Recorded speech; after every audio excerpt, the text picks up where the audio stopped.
अस्सलाम वालेकुम। अच्छा देखिए, आज के सेशन में बेसिकली मैं आपको आइटम बताऊंगा कि आप बिज़नेस फ्लो में आइटम किस तरीके से ओपन कर सकते हैं। बेसिकली बिज़नेस फ्लो जो है वो एक बड़े बिज़नेस को भी कैटर करता है और स्मॉल बिज़नेस को भी कैटर करता है। तो आइटम खोलने का ये जो प्रोसेस है, इसमें अगर वो business company group of company है, ठीक है, तो भी आइटम को आप आइटम की मैनेजमेंट बहुत इजीली कर सकते हैं। और अगर वो कंपनी जस्ट एक कंपनी एक स्मॉल सा बिजनेस है कि वो आइटम ओपन करे और जो है आगे जाए और अपने आइटम को प्रोसीड करे, तो वो प्रोसेस भी हमारे पास मौजूद है। अच्छा, तो सबसे पहले मैं आपको एक कॉन्सेप्ट बताता हूँ कि क्या होता है। आप कोई भी आइटम जो होता है वो सबसे पहले आप मास्टर लेवल पे ओपन करते हैं, ठीक है। उसके बाद उस आइटम को आप रिलीज़ करते हैं। किस तरीके से, मैं आपको बताता हूँ। आप सबसे पहले जाएंगे प्रोडक्ट इन्फॉर्मेशन में। प्रोडक्ट इन्फॉर्मेशन में आप आए तो देखें आपके पास यहाँ पे लिखा हुआ आइटम मास्टर आइटम। यहाँ आ रहा है आपके पास item in legal entity. Item shared में आ रहा है आपके पास आइटम और release item in legal entity. Basically अगर एक स्मॉल बिजनेस होता है तो वो जस्ट उसको हम ये वाली स्क्रीन यूज़ कर सकते हैं, वो जस्ट आइटम की, कि वो आइटम खोलेंगे और अपना आगे काम कर लेंगे। इसमें क्या होता है कि आइटम सबसे पहले वो एक मास्टर में खुलता है। आइटम का एक मास्टर होता है, यानी एक जर्नल आइटम होता है, वहाँ पे आइटम एक खुलता है। उसके बाद आप बताते हैं कि लेट्स से मैं ऐसे कहता हूँ कि एक कंपनी है, ठीक है, और उस एक ग्रुप ऑफ कंपनी है और उसकी 3 कंपनीज़ हैं, ठीक है। जब उसकी 3 कंपनीज़ हैं तो वो पहले आइटम कहाँ पे खोलेगी कि कम पहले जाके वो आइटम की स्क्रीन में जाके वो आइटम ओपन करेगी। उसके बाद वो आइटम को एक्सटेंड करेगी रिलीज इन आइटम एंटिटी से, आइटम इन लीगल एंटिटी से। बेसिकली रिलीज़ करने का कॉन्सेप्ट इसलिए है क्योंकि ऐसा होता है कि बाज़ औक़ात आपके पास 3 अलग अलग बिज़नेस है, लेकिन उसका जो वो है क्लाइंट है वो एक ही है, ठीक है। तो जब क्लाइंट एक ही होता है तो आपने क्या करना होता है, आपके पास एक आइटम है जो कि कंपनी 1 में इस्तेमाल होता है, कंपनी 2 में इस्तेमाल नहीं होता। तो आप क्या करते हैं कि आइटम को मास्टर लेवल पे खोलते हैं और आप बताते हैं स्पेसिफिक जाके कि यार ये आइटम मास्टर लेवल पे खुल चुका है, आप इसको एक्सटेंड कर दो। सही है, तो ये एक प्रोसेस होता है। वरना अगर आप किसी भी कंपनी में खड़े होकर यहाँ पर से आइटम खोलेंगे आइटम इन लीगल एंटिटी से, तो डायरेक्टली आइटम ओपन होगा और मास्टर पर भी ले जाके फेंक देगा। तो ये सीन होता है। अच्छा, अब देखिए, सबसे पहले मैं आपको दिखाता हूँ कि हम आइटम किस तरीके से ओपन करते हैं। ये मैंने आइटम की स्क्रीन खोली, ये मेरे पास वो आइटम आ रहे हैं जो कि ऑलरेडी सिस्टम में खुले हुए हैं। ये इसकी डॉक्यूमेंट हेल्प है। इसमें अभी अगर मैं देखूँ तो इस कंपनी में खुले हुए हैं 1031 आइटम्स ओपन हुए हुए हैं। यहाँ मेरे पास सर्चिंग क्राइटेरिया है, मैं 50 देख लेता हूँ तो ये 50 आ जाएंगे। अगर मैं 100 चेक करूँगा तो ये मेरे पास 100 आ जाएंगे। किसी भी आइटम को मुझे रिव्यू करना है तो मैं यहाँ से जाके उस आइटम को रिव्यू कर सकता हूँ, और अगर इसमें कोई चीज़ चेंजेस है तो वो मैं, जैसे कि कुछ जो चीज़ें इनेबल हैं उनको मैं चेंज कर सकता हूँ, लाइक जैसे कि HS कोड और आइटम ग्रुप वगैरह मैं चेंज कर सकता हूँ। सही है, मैं सबसे पहले एक नया आइटम खोलता हूँ, कैटेगरी लेता हूँ। बेसिकली कैटेगरी हम आइटम की सिस्टम की डिफ़ॉल्ट कैटेगरीज होती हैं कि वो ट्रेडिंग गुड है, सर्विस है, स्पेयर पार्ट है, या XYZ जो आपको नज़र आ रही कैटेगरी ये है। लेट से मैं कभी के लिए जो है वो ट्रेडिंग गुड खोल लेता हूँ। अच्छा, अब मैंने ट्रेडिंग गुड ओपन कर लिया, ट्रेडिंग गुड मैंने सेलेक्ट कर लिया। अच्छा, ये वेरिएंट का कॉन्सेप्ट है। अगर आपका आइटम जो है वो वेरिएंट वाला है तो आप जो है वो वेरिएंट पर ट्रू कर देंगे। अगर इसकी मैं आपको अलग से बताऊंगा क्योंकि ये भी एक पूरा एक कॉन्सेप्ट है वेरिएंट का, इसको अभी मैं डिस्कस नहीं कर रहा, इसको मैं बाद में डिस्कस करूँगा इंशाल्लाह आपसे। मैंने क्रिएट कर दिया। क्रिएट करने के बाद जो है सबसे पहले मैं इसमें इन्वेंट्री यूनिट लूँगा। इन्वेंट्री यूनिट ये होता है बेसिकली जिसको हम कहते हैं बेस यूनिट, ठीक है। मैंने बेस यूनिट सबसे ज़्यादा पीस ले लिया। आइटम ग्रुप मैं बताऊंगा कि मेरा ये आइटम किस ग्रुप से परटेन करता है। बेसिकली आप देख सकते हैं यहाँ पे ये आइटम का कोड आ रहा है ग्रुप का, और ये उसका नेम आ रहा है, और ये उसकी हायरार्की आ रही है कि अगर मैं ये ब्रैकेट देखता हूँ तो ब्रैकेट मेरे पास किस हायरार्की में पड़ा हुआ है, कि ये ऑटोमेशन में जाके ब्लू साउंड में जाके ब्रैकेट पड़ा हुआ है, ठीक है। ये मेरे कुछ मल्टीपल ग्रुप खुले हुए हैं, जैसे कि फॉर एग्जाम्पल मैंने एक ग्रुप ले लिया, एक्स वाई जेड में कोई भी आइटम का नाम रख दूँ, ABC,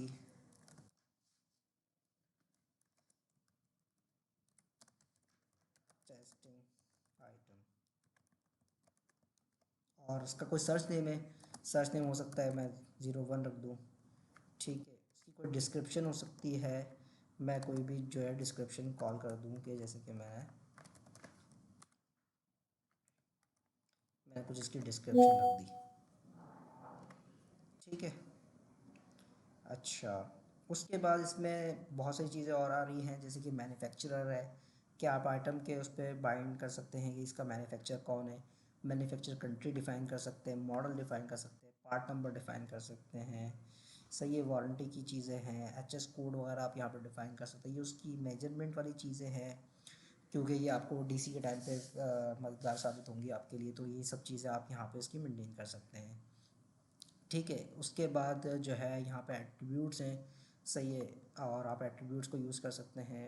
तो आप इसको, मैं सबसे पहले इस आइटम को ही मैंने जर्नल पे रिलीज़ कर दिया। ठीक है, ये मेरा आइटम जो है सेफ हो गया। अच्छा, मैंने आइटम का नंबर कॉपी कर लिया और मैं अब इसको जाकर लिस्ट में फाइंड करता हूँ, तो मुझे फर्स्ट में ही दिख रहा है कि ये आइटम है, और मैं इसको ओपन कर लूँ तो मुझे नज़र आ रहा है कि मैंने जो है आइटम 20 सेकंड पहले खोला है, और किस डेट को खोला है, क्या खोला है, ये सारी चीज़ें मेरे पास आ रही है। लेट से मैं इसमें एडिट करके सेव करूँगा तो यहाँ पे चेंज लॉग क्रिएट हो जाएगा। ठीक है, अच्छा, मेरे पास दूसरी स्क्रीन है, मॉड्यूल्स में जाके, प्रोडक्ट इन्फॉर्मेशन में जाके मैं release item in legal entity खोलता हूँ। ठीक है, यहाँ पे अगर मैं वो आइटम सर्च करूँगा तो यहाँ पे नहीं होगा। जैसे कि मेरे पास मल्टी कंपनी का कॉन्सेप्ट है, तो इसलिए मैं क्या कर रहा हूँ कि इसको इस स्क्रीन से यूज़ कर रहा हूँ, मैं यहाँ पे एक्सटेंड करूँगा। देखिए, ये वो दो आइटम हैं जो कि अभी तक एक्सटेंड नहीं हुए इस कंपनी में, जो मैं डेमो वाली कंपनी में खड़ा हुआ हूँ। मैंने ये वाला आइटम बनाया था, मैं ये आइटम लूँगा, क्रिएट करूँगा, जो उससे रिलेटेड इन्फॉर्मेशन मैंने आइटम में डाली थी वो release item in legal entity में आ जाएगी। ठीक है, यहाँ से मैं तस्वीर वगैरह ले सकता हूँ, जैसे मैंने देखी ले ली तस्वीर। ठीक है, ये सारी इन्फॉर्मेशन अगर मैं वहाँ डालता तो ये सारी चीज़ें आ जाती। मैं थोड़ा सा और डिटेल में जाता हूँ कि इन्वेंट्री के टैब में आता हूँ, और मैं कुछ बहुत इसमें है बहुत सारी चीज़ें, मैं अभी आपको शॉर्ट शॉर्ट वो चीज़ें बताऊँगा जो कि नेसेसरी हैं, जो कि आपको आइटम खोलने के लिए बहुत ज़्यादा एसेंशियल चीज़ें, वो मैं बताऊँगा सबसे पहले। जैसे कि लाइफ साइकिल स्टेटस है, बेसिकली ये इसलिए यूज़ होता है कि जिन कंपनी में प्रोडक्शन वगैरह होती है वहाँ पर आप क्या करते हैं, बेसिकली जब आइटम आपका उसके लिए खुलता है, क्या कहते हैं, R&D के लिए खुलता है, तो आप ये कहते हैं कि यार मैं R&D करने के लिए आइटम खोल रहा हूँ, तो आप इसमें जो है ना एक लाइफ साइकिल्स बनाते हैं। ये बेसिकली एक मास्टर स्क्रीन है, आप लाइफ साइकिल बनाते हैं और आप बता देते हैं कि ये अभी ना जो आइटम है मेरा फुल फर्निश आइटम नहीं है, ये मेरे लिए R&D के लिए यूज़ होता है, तो और मैं इसकी प्रोडक्शन करता हूँ R&D वगैरह के लिए, तो ये मैं यहाँ पे लाइफ साइकिल अपने स्टेटस मेंटेन करके अपने मास्टर में जाके खोल के यहाँ पे बाइंड करूँगा, तो मेरे पास जो सेल्स में आ रहे होंगे और जो मेरे मेन प्रोडक्शन में आ रहे होंगे वो ये वाले नहीं आते। सही है, इसी तरीके से आइटम ग्रुप मैंने वहाँ से सेलेक्ट कर लिया तो यहाँ पे आ गया। अगर मैं चेंज करना चाहूँ तो मैं चेंज कर सकता हूँ। आइटम सब ग्रुप है, आप उसको और मज़ीद हायरार्की में डालना चाहते हैं आप कर सकते हैं। रिप्लेसमेंट एक बहुत बड़ा कॉन्सेप्ट है कि रिप्लेसमेंट क्या होता है। बेसिकली रिप्लेसमेंट ये होता है कि ये आइटम जो है आपका कहाँ से रिफ़िल होता है। बेसिकली इस आइटम, ये प्रोडक्शन वाला आइटम है तो इसकी प्रोडक्शन होगी, अगर ये परचेज़ वाला आइटम है तो ये परचेज़ होगा। लेकिन कुछ आइटम ऐसे होते हैं जो प्रोडक्शन भी होती है और परचेज़ भी होते हैं, तो हमारे पास ये दोनों कॉन्सेप्ट है, हम उस पर बाइंड कर देते हैं। ठीक है, इसी तरीके से मैंने जो है आइटम पोस्टिंग डाल दी। आइटम पोस्टिंग के पीछे जो है इसका बेसिकली GL बाइंड होता है, कि मतलब जब भी मैं ये आइटम रिसीव करूँगा या आइटम पे कुछ भी मूवमेंट होगी तो किस GL पे जाएगा। अगर मैं इसको आपको मज़ीद आगे बताऊँगा कि आप पोस्टिंग प्रोफाइल कॉन्फ़िगर करते हैं तो वो आइटम पोस्टिंग की बुनियाद पे करते हैं। ठीक है, आइटम वैल्यूएशन है। आइटम वैल्यूएशन में यहाँ पे भी मेरे पास एक मूविंग एवरेज खुला हुआ है, और यहाँ पे एक और चीज़ आती है, स्टैंडर्ड आता है। बेसिकली मेरा जो रॉ मटेरियल और पैकिंग मटेरियल होता है अमूमन मैं उसको जो है मूविंग एवरेज से चलाता हूँ, लेकिन मेरा जो क्या कहते हैं जो फिनिश गुड होता है या SM होता है उसको मैं स्टैंडर्ड प्राइस में करता हूँ। ये भी एक अलग कॉन्सेप्ट है, इसको भी हम मज़ीद आगे फ्यूचर में जाकर डिस्कस करेंगे। अभी के लिए इतना काफ़ी है कि अभी आप इसको ये समझ लें कि मेरे ज़्यादातर जो रॉ मटेरियल और पैकिंग मटेरियल होते हैं उनको मैं जो है एज अ मूविंग एवरेज लेके चलता हूँ, और जो मेरे सेमी फिनिश होते हैं और फिनिश गुड्स होते हैं उनको मैं स्टैंडर्ड पे रखता हूँ।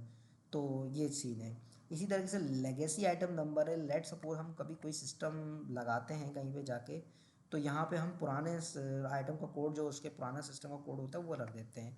इसी तरह से रिलेशन आईडी है, प्लेटफॉर्म है, बार कोड है, रिजर्वेशन एक कॉन्सेप्ट है यहाँ पर कि ये आइटम ऐसा है कि ये रिज़र्व होता है या नहीं होता है, ये ऑप्शनल है कि ये रिज़र्व हो भी सकता है, ये यहाँ हमेशा रिज़र्व होगा या हमेशा आप मैनुअली रिज़र्व करेंगे। ये इसलिए काम आता है कि एक ऐसा आइटम है, मैं कहता हूँ कि यार ये मेरे पास कंपनी में आता है और ख़त्म हो जाता है, तो मुझे कोई प्रोडक्शन करनी है या मुझे कोई सेल करनी है तो मैं उसके बुनियाद पे मुझे ये रिज़र्व की कंडीशन यहाँ से उठेगी। अगर रिजर्वेशन टाइप अगर उसकी ऑप्शनल है या ऑलवेज़ है तो वो हमेशा रिज़र्व होगा। अदरवाइज़ वो क्या होगा कि आपको, यानी कि अगर आपने ऑलवेज़ लगा के रखा हुआ है तो वो हमेशा रिज़र्व होगा। सही है। और अगर आपने मैनुअल लगाया है तो वो मैनुअल ही होगा और आपको मैनुअली करना पड़ेगा हमेशा। और अगर आपने जो है ऑप्शनल रखा है तो आप, ऐसा है कि आप रिज़र्व कर भी सकते हैं और नहीं भी कर सकते हैं, ये आपके ऊपर डिपेंड करता है। यहाँ पर आप स्टैंडर्ड कॉस्ट की डिफ़ाइन कर देते हैं और डेट डिफ़ाइन कर देते हैं। यहाँ पे भी आप कर सकते हैं, पर यह है कि मैं रिकमेंड ये करूँगा कि आप प्राइसिंग प्रोफाइल बनाएं और प्राइसिंग प्रोफाइल बना के आपको स्टैंडर्ड कॉस्ट को कॉन्फ़िगर करना चाहिए। अच्छा, इसी तरीके से मैं यहाँ पे चलता हूँ तो ट्रेसिबिलिटी में आ जाता हूँ। तो स्टोरेज स्ट्रक्चर है, बेसिकली ये बताता है ये है कि ये आइटम का स्टोरेज स्ट्रक्चर क्या है, कि इसको किस स्ट्रक्चर में स्टोर किया जाता है। लेट सपोज़ एक ऐसा मटेरियल है जो कि मैं कहता हूँ जनरेटर है। अगर जनरेटर को मैं कहूँ तो जनरेटर किसी बिन में या किसी रैक में तो नहीं आता ना। इसी तरीके से कुछ मटेरियल होते हैं जो कि मैं कहता हूँ कि स्क्रू हैं, या मैं कहता हूँ कि जो है अपना वो क्या कहते हैं, अ, जो भी कोई एक टूल ले लें, यानी पाना वगैरह होता है जो टेस्टर वगैरह होता है, उसको किसी ना किसी जाके हम उसमें रखते हैं, क्या कहते हैं, किसी बिन में जाके रखते हैं, ठीक है, किसी उसमें रखते हैं। तो इसी तरीके से हम उसको बताते हैं कि यार ये वाला आइटम हमारा, जैसे कि मैं ऐसे कहता हूँ मेरे पास कैचअप बनता है, ठीक है, तो कैचअप अगर बनता है तो मैं उसको साइट के अंदर, मेरे पास वेयर हाउस तक मैं उसकी ट्रैकिंग करता हूँ। तो वेयर हाउस के बाद मैं उसकी ट्रैकिंग नहीं करता, तो मैं ये बताऊँगा कि इस स्टोरेज स्ट्रक्चर में कि ये कहाँ तक, इसको किस लेवल तक मैं ट्रैक करता हूँ। तो जब अगर आपने साइड और वेयर हाउस डाला हुआ होगा ट्रैकिंग स्ट्रक्चर में, तो जब आप इसकी जीआरएन करेंगे, जब जीआरएन करते हैं तो वो आपसे पूछेगा कि आप इसकी बताएं किस साइड में इसको लेके जाना है, किस वेयर हाउस में लेके जाना है, ये आपसे पूछेगा। अगर आपने लोकेशन दी हुई है तो वो आपसे पूछेगा कि आप साइट बताएं, वेयर हाउस बताएं, उसके बाद आखिर में आपसे पूछेगा भाई लोकेशन भी आप बताएं, क्योंकि मैंडेटरी है इस आइटम का स्टोरेज स्ट्रक्चर जो है ना, आपको लोकेशन तक बताना है। इसी तरीके से आपने बिन रखा होगा या रैक रखा होगा तो वो पूरा स्टोरेज स्ट्रक्चर इस तरह से मेनटेन होगा। ये डिपेंड करता है कि आपकी कंपनी में किस तरीके से आइटम कॉन्फ़िगर होते हैं। इसी तरीके से ट्रैकिंग स्ट्रक्चर है। ट्रैकिंग स्ट्रक्चर में ये होता है कि इसकी ट्रैकिंग कैसे होती है, ये मटेरियल सीरियल है, ये नन है, या जैसे मैं कहता हूँ स्क्रू है, वो ना सीरियल है ना बैच का है, वो एक नन है, उसमें कुछ भी नहीं होता, वो बस एक मटेरियल है कि स्क्रू, चाहे वो मैंने पहले रिसीव किया बाद में रिसीव किया या कैसे भी स्क्रू है, मैं अगर स्क्रू बोलूँगा, अगर 4 इंच का स्क्रू है तो वो 4 इंच का स्क्रू ही रहेगा, उसमें कोई ट्रैकिंग स्ट्रक्चर नहीं होगी। अगर मैं मिला दूँ तो मुझे पता नहीं लगेगा। लेकिन अगर एक मोबाइल की एग्जांपल लूँ, एक लैपटॉप की एग्जांपल लूँ, तो वो सीरियल वाले मटेरियल्स होते हैं, तो उनका सीरियल मेंटेन होता है। जब आप जीआरएन करते हैं तो आप उसका सीरियल मेंटेन करते हैं, आप बताते हैं कि भाई मैंने इस सीरियल से इतने मोबाइल रिसीव किए हैं। इसी तरीके से आप बताते हैं इतने मैंने जो है वो लैपटॉप रिसीव किए हैं। बैच वाला होता है तो आप रिसीविंग करते हुए या प्रोडक्शन करते हुए आप उसका बैच लाजमी देंगे, बैच मैंडेटरी होता है।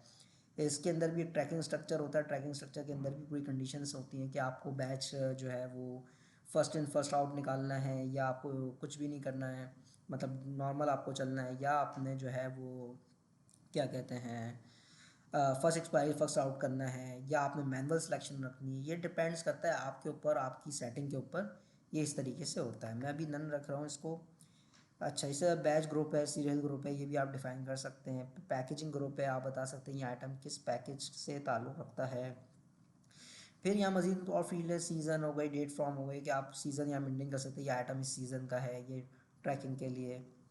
यहाँ पर अगर हम आ जाते हैं तो यहाँ पे हम डिफ़ॉल्ट उसका साइड और वेयर हाउस हम बता देते हैं। बेसिकली ये इसलिए होता है कि आप बोलते हैं कि यार इसकी डिफ़ॉल्ट लोकेशन ना ये है, तो उससे मुझे बेनिफिट ये होता है कि जब भी मैं कहीं पे परचेज ऑर्डर वगैरह में उठाता हूँ तो ये ऑटोमेटिकली रीडायरेक्ट हो जाता है। तो बेसिकली आप यहाँ पे साइट ले सकते हैं और फिर आप उसका वेयर हाउस रख सकते हैं और उसको आप डिफ़ॉल्ट मार्क कर देंगे। अच्छा, फिर हमने यहाँ पर रखा था स्टैंडर्ड कॉस्ट। ये आपका आप बता देते हैं कि आइटम का जो है वो डेड टाइम इतना है, सेफ्टी क्वांटिटीज़ की जो आप बता देते हैं कि यार कम से कम इतना होना चाहिए, या आप उसके पैरामीटर डिफाइन कर देते हैं, ठीक है। और यहाँ पर ऑर्डरिंग का प्रोसेस है कि आपको ये दोबारा से किस तरीके से ऑर्डर करना है। फिर कैश वेट की वर्किंग है यहाँ पर, पोटेंसी का है, एक्सपायरी का है, यील्ड का है, क्वालिटी का है। इसी तरीके से यहाँ पे कि अगर वो आइटम क्वालिटी वाला है तो आप क्वालिटी उसकी मार्क कर देंगे। ये सारी चीज़ें यहाँ पर हो गई। उसके बाद आप परचेज़ के उसमें आते हैं। तो परचेज़ आप बताते हैं कि ये आइटम मेरा परचेज़ मैं रखता अपनी इन्वेंट्री पीसेस में हूँ, लेकिन मैं परचेज़ मैं डिफरेंट यूनिट में करता हूँ। अगर मैं यहाँ ले लेता हूँ कि मैं परचेज़ जो है वो बॉक्स में करता हूँ, सही है। ओवर डिलीवरी अंडर डिलीवरी ये होती है कि कोई एक आइटम है, अगर मैं उसकी जीआरएन कर रहा हूँ, जैसा कि मैं कहता हूँ जो पैकिंग मटेरियल होता है ज़्यादातर उसमें होता है कि मैं कहता हूँ कि मैंने जो है ना एक पन्नी मंगवानी है, जो हम बिस्किट वगैरह पैक करते हैं उसकी पन्नी होती है, मुझे वो पन्नी मंगवानी है। मैंने कहा कि भाई 5 किलो का एक पूरा कॉयल होता है पन्नी का, ठीक है, या मैं कहता हूँ 5 किलो का एक बॉक्स होता है। तो लेकिन वो पन्नी जब रोल में, जब उसमें बेसिकली वो उस पर चढ़ती है, रोल पे चढ़ती है, यानी कॉयल होता है बेसिकली, जो कॉयल में जो उसका जो एंड हो रहा होता है वो समझ लें 5 किलो 200 ग्राम चढ़ गया। अब वो 200 ग्राम चढ़ गया, अगर मेरा ऑर्डर 5 किलो का होगा तो वो 200 ग्राम जो है एक्सीड रिसीव नहीं करने देगा मुझे। तो इसलिए मैं क्या करता हूँ कि मैं बोलता हूँ कि जब भी मैं, ये मटेरियल ऐसा है कि ये कभी कभी ऐसा होता है कि कभी ज़्यादा आता है कभी कम आता है। कम में इतना मसला नहीं होता, ज़्यादा में सबसे ज़्यादा मसला होता है। ज़्यादा आता है अगर मैं कहता हूँ तो मैं क्या करूँगा, उस मैं जाके बोलूँगा 10% अलाउ है। यहाँ पे अगर मैं ओवर डिलीवरी में डाल दूँगा 10%, तो अगर मेरा ऑर्डर 100 kg का था तो वो उसका 10% निकालेगा और उस टाइम तक उसको रिसीव करने देगा। लेकिन अगर वो 10% से ऊपर होता है तो वो रोक देगा, सिस्टम कहेगा कि आप ऑर्डर से ज़्यादा एक्सीड नहीं कर सकते। इसी तरीके से कि अगर कोई कंपनी चाहती है कि मैं अपने लास्ट परचेज प्राइस देखूं तो वो यहाँ से चेक बॉक्स ऑन कर देती है, लास्ट वेंडर आ जाएगा, प्राइस डेट आ जाएगी, प्राइस आ जाएंगे, सही है। फिर आपके पास इसी तरीके से और मज़ीद वैलिडेशन है, आप अपना वेंडर रख सकते हैं। परचेज़ ग्रुप वगैरह आप यहाँ पर डिफ़ाइन कर सकते हैं कि ये आइटम किस परचेज़ ग्रुप से ताल्लुक़ करता है, किस ऑर्गेनाइजेशन ताल्लुक़ करता है, इसका बजट ग्रुप क्या है, टैक्स ग्रुप क्या है, रिबेट क्या है, ये सारी चीज़ें आप यहाँ पर डिफ़ाइन कर सकते हैं। सेम एज इट सेल में है, अगर जो आइटम सेल होते हैं उनमें हम कैन बी सेल मार्क करते हैं, ठीक है। और हो भी सकता है कि मेरा जो है इन्वेंट्री यूनिट पीस है और परचेज यूनिट बॉक्स है और मेरा सेल यूनिट जो है वो कुछ भी होता है, ईच होता है, मीटर होता है, लेट से मैं कुछ भी कर देता हूँ, ठीक है। इसी तरीके से यहाँ पे भी ओवर डिलीवरी वगैरह का है, ये सारी चीज़ें हैं यहाँ पर। इसी तरीके से मैं मैन्युफैक्चर पर आता हूँ कि अगर ये मैन्युफैक्चर वाला आइटम होता तो कुछ कॉन्फ़िगरेशन डिफरेंट होती। जैसे कि मैं मैन्युफैक्चर यूनिट यहाँ पर डिफ़ाइन करता हूँ, मैं वो कहता कि ये मेरा मटेरियल, अगर मैं यहाँ से इन्वेंट्री में जाके इसको पीसीपीओ करूँ तो यहाँ पे आप देख सकते हैं कि मैन्युफैक्चर में ये मैंडेटरी हो गया और ये भी मैंडेटरी हो गया और ये टाइप भी मैंडेटरी हो गई, ठीक है। यहाँ मैं बॉम्ब यूनिट डिफ़ाइन कर सकता हूँ और भी मल्टीपल चीज़ें हैं यहाँ पर। इसी तरीके से मैन्युफैक्चर कैटेगरी है, मैं यहाँ पे कैटेगरी लेता हूँ कि मैं बताता हूँ कि ये प्रोडक्शन होता है, प्रोसेस होता है या असेंबल होता है, ये मैं यहाँ पे बता सकता हूँ। फिर मैन्युफैक्चरिंग यूनिट अगर मेरा कोई फिक्स्ड है तो मैं यहाँ डिफ़ाइन कर सकता हूँ।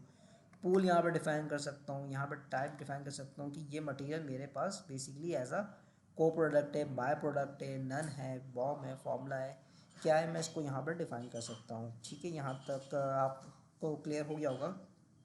फिर मैं आता हूँ उसके यूनिट के टैब में।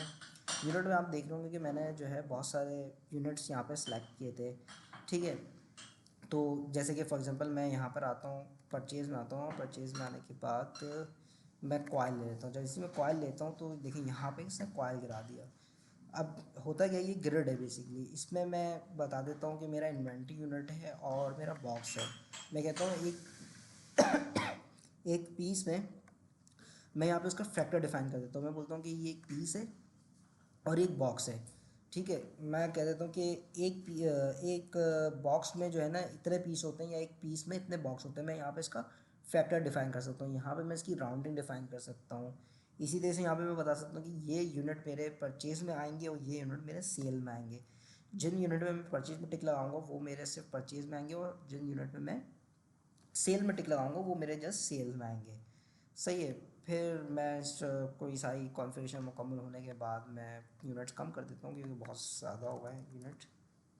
मैं सिर्फ पीस और बॉक्स रखता हूँ। सेल यूनिट में भी मैं बॉक्स ही रखता हूँ, परचेज और सेल में भी मैं बॉक्स रखता हूँ।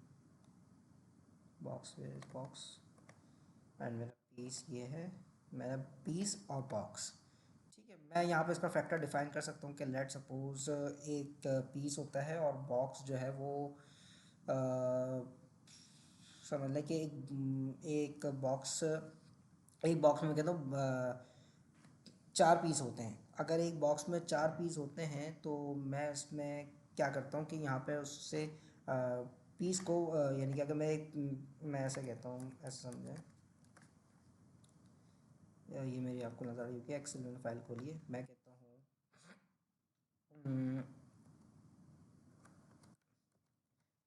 मेरे पास पीस है वो एक है, और बॉक्स है जो कि मैं परचेज़ करता हूँ जिसमें चार होते हैं।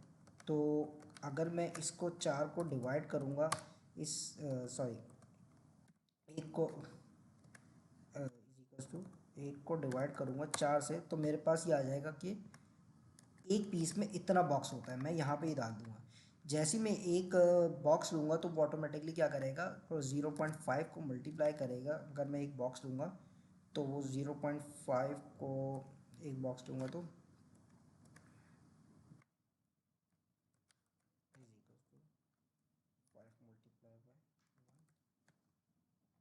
एक मिनट, मैं कुछ गलत कर रहा हूँ कैलकुलेशन। ओके, मैंने कहा मैं इसको एक मिनट। हाँ सही है। बेसिकली मैं जो है ना बॉक्स में 4 रख दूँगा। तो बॉक्स में मैं कहूँगा जब भी मेरा एक बॉक्स जो है वो चार, यानी एक बॉक्स में लूँगा तो वो ऑटोमेटिकली क्या करेगा, 4 से मल्टीप्लाई कर देगा। ठीक है, ये इस तरीके से मैं आइटम को अपना करके आता हूँ और इसको मैं सेव करता हूँ। अच्छा, ये कह रहा है कि at least once unit at least once sales, वो कह रहा है कि इस यूनिट में कोई सेल या परचेज मार्क करो। कि वो यूनिट से बता रहा है कि आप बताएं कि ये यूनिट आपका सेल होता है या परचेज होता है। ये मैंने एक आइटम और खोल लिया। अब मैं यहाँ पर अगर आइटम आके सर्च करूँ तो ये देखें मेरे पास ये मिल गया ये आइटम। ठीक है, अगर मेरे पास ये जो तीसरी स्क्रीन है basically item product information, where is product information, product information में आके मैं आइटम पे आता हूँ। तो मैं यहाँ सर्च करूँगा, देखिए मेरे पास यहाँ पे भी आ जाएगा।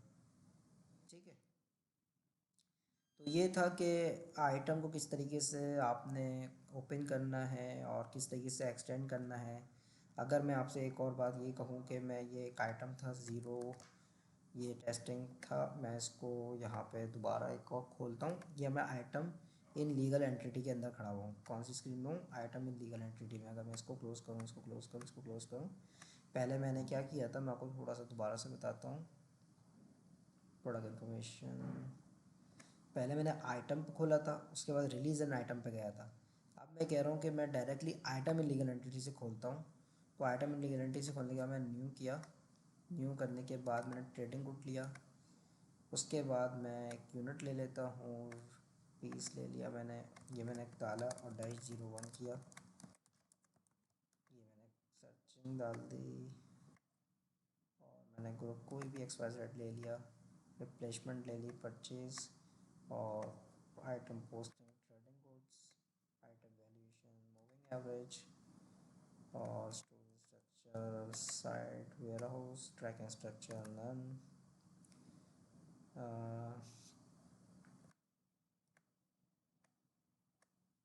हम इसको सेव कर दिया। मैं लिस्ट पे जाता हूँ और मैं यहाँ पर आके आपको एक चीज़ दिखाता हूँ कि मैं अगर इस पर 01 हटाऊँ तो ये देख सकते हैं आप, ये ऊपर दोनों आइटम आ रहे हैं मेरे पास। ये मैंने यहाँ से खोला था। मैं अगर इसको आपको दिखाऊँ, इसका कोड क्या है, बेसिकली 33 है। तो मैं इस स्क्रीन में जाके दिखाऊंगा। अगर आपको प्रोडक्ट इन्फॉर्मेशन का है, प्रोडक्ट इन्फॉर्मेशन में आके मैं अगर रिलीज़ में जाके दिखाऊँ तो भी यहाँ पे आइटम नज़र आ जाएगा मुझे, ये आपको फ्रंट पे नज़र आ रहा है। और फिर मैं प्रोडक्ट इन्फॉर्मेशन में जाके आइटम पे जाता हूँ तो भी हमें ये नज़र आ जाएगा कि ये आ रही है। तो बेसिकली ये मैं आपको बता रहा था कि आइटम को किस तरीके से ओपन करना है, किस तरीके से एक्सटेंड करना है। तो ये मैंने आपको प्रोसेस समझाया है। अगर आपका कोई क्वेश्चन है, कुछ है, तो आप प्लीज़ मुझसे ज़रूर शेयर करें। Thank you.